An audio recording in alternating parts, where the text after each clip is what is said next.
One of the guys I know you're close with, and you brought us kind of into his circle as well, as Taylor Welch. And to me, you're like his prodigy in a way. And he speaks of you very highly. And so I just want to get your thoughts on Taylor and how he's helped you maybe with this business model or just in general. I don't think Taylor helped me so much with this business model. This is actually something I haven't really discussed with him. I didn't discuss this with anyone. And the reason why was because I didn't want anyone's opinion on it. I realized that if I was getting stuck in an opinion loop of like asking everyone, hey, like, what do you think? What do you think? Everyone has a 2 cents to give, you know? So I was like, I think I just need to trust my gut. And I'd been reading a lot about intuition and Jung talking about intuition. And so I just learned to like, I think I just need to trust it. But what Taylor did, like everyone wants to poo-poo Taylor because of the FTC thing, but it's like, none of you motherfuckers could ever even get to that level. Like, it's just, it's like Wes Watson talks about this. I think it's so good. He's like, I could do a Wes Watson imitation as well. Like, I don't know who that is. You know who Wes? Does anyone know who Wes is? Yeah. I've seen his Instagram. It's like Andy Elliott kind of. Yeah, but like I personally think I like Wes a bit more because I don't know about Andy, but everyone's like, Wes is a scammer. I'm like, no, he's fucking not. Like, you just expected something else going into the coaching, but like he was gonna, I mean, you guys have seen this in Client Ascension. Someone buys and then expects you to like give them a job as well and like rub their feet and everything. That's what Christian's for. Yeah. The golden retriever. No, but like Wes is who Wes is. I think I paid for like 3 months of coaching. I got on 5 calls with him and got everything I needed, and it completely changed my life. And I love Wes Watson. That's like, huge. He's dope. And people that are like, he's a scammer, he's this. I'm like, I think you just like are very needy is what you are. And you need all that. What's the coaching on? Is it sales? Like fitness, mindset, and everything like that. And I think it just carries over. But my point in sharing that is Wes was saying this. I was listening to him today on a little clip, and I thought it was great where he was saying like, you know, you motherfuckers are all saying that like, oh, you know, your chick has BBL and she's got fake tits. Motherfucker, you couldn't even get her if you tried. So why the fuck does your opinion matter? And I was like, that's a fucking good point, right? It's like the guys that you see this on Twitter with fitness, where they're like, they have all these thoughts on seed oils and everything like that, but then they're out of shape. Yeah. Like, what does that matter? So with Taylor, like everyone wants to poo-poo because of the FTC thing. But to me, I'm like, how many people were running a operation? I don't think they even realized why he got in trouble. Yeah, it was bullshit. You're just making the same marketing claims that you're making right now. Literally. And it was bullshit. Like, I think that what it was is like, okay, the FTC literally gets paid when they sue someone successfully. And they're like, well, this looks like an easy target right here. Like, we can go for it. Because the claims were a little aggressive. But to be fair, they're true. They're like, oh, you make $30K a month as a closer. You can. We all know closers that do that. And then they're like, prove it. There's a bunch. So with Taylor, I think that very few people have ever gotten to that level of running an info product at that operational level and that operational complexity, and then as well lost everything, and then as well built up a viable solution after that, which is the wealthy consultant.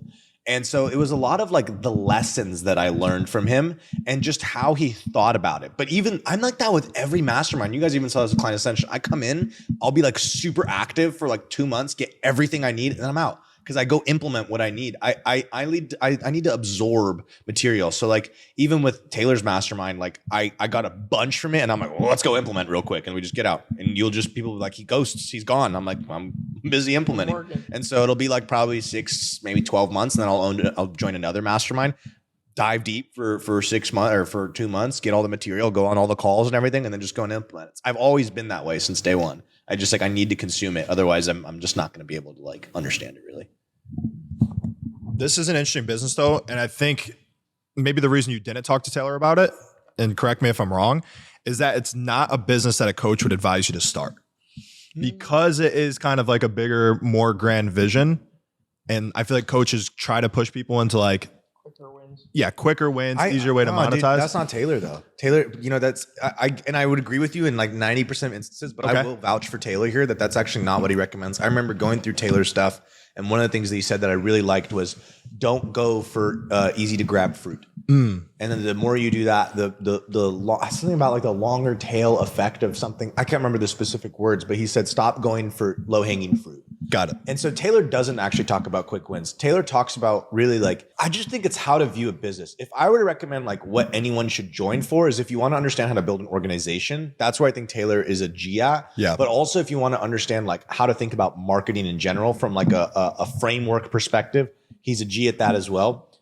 I can't actually say like, okay, if you had to pinpoint, what did he give you? It's hard to say that because I can't even pinpoint what Wes gave me. I can't even pinpoint what my best friend Kyrie, who I've coached with for, we're on our 5th round or 6th round right now. I've been coaching with him for 4 years now.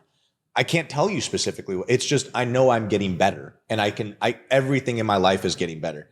Above all else, it's just the identity that I think grows and grows, and the understanding, the consciousness, and the awareness. So to close the loop on that thought, what I was going to is, I love that you're doing it because it is a bigger challenge. And I feel like you need that to stay focused on something. 100%. Whereas like if you were just still doing like more agency type services, something that's client based, I feel like you would just try to tear it down like 4 months later and just be like, I don't want to do this anymore. And a lot of people don't talk about that. Are you still doing the agency in the meantime or no? No, I don't have any done for you clients. Damn. Yeah, I literally like just done, and we just stopped. So it's like I just was like, all right, let's go all in. Why not? Yeah. Yeah, it was definitely that, like, I wanted more of a challenge because, yeah, I just kind of looked at it like, I want to build something that like can actually like make a fucking dent in the world. And it has to be B2C, but then the problem with B2C, because if you want to make huge impact, you need to go B2C. It's the largest market, right? But the problem with B2C is that what does everyone go towards with B2C?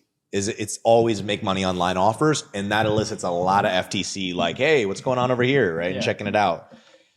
And I also just don't really like that style of sales, selling to B2C people, like high ticket sales. So I was like, well, you know what? How many people do we know in Tampa that find out what you guys do and are like, whoa, that's kind of cool, man. And they're just finding out about this, and they're just discovering the world of making a business online. And like they see someone like Christian posting on TikTok and like, this guy makes money doing this. And they start to get that awareness level. So there's a way for me to be able to speak to these people, and I'm going to write a book, and I can't say what the name of the book is because some fucker's going to take the domain name, and I got to go buy that and trademark it and everything so no one can get it. But the point of that book is to show people that like literally you can create your entire life, your business, your mindset, everything. Like you are the creator of everything in your life. And if you take that into your business and building a business, you'll create any freedom you want in your life.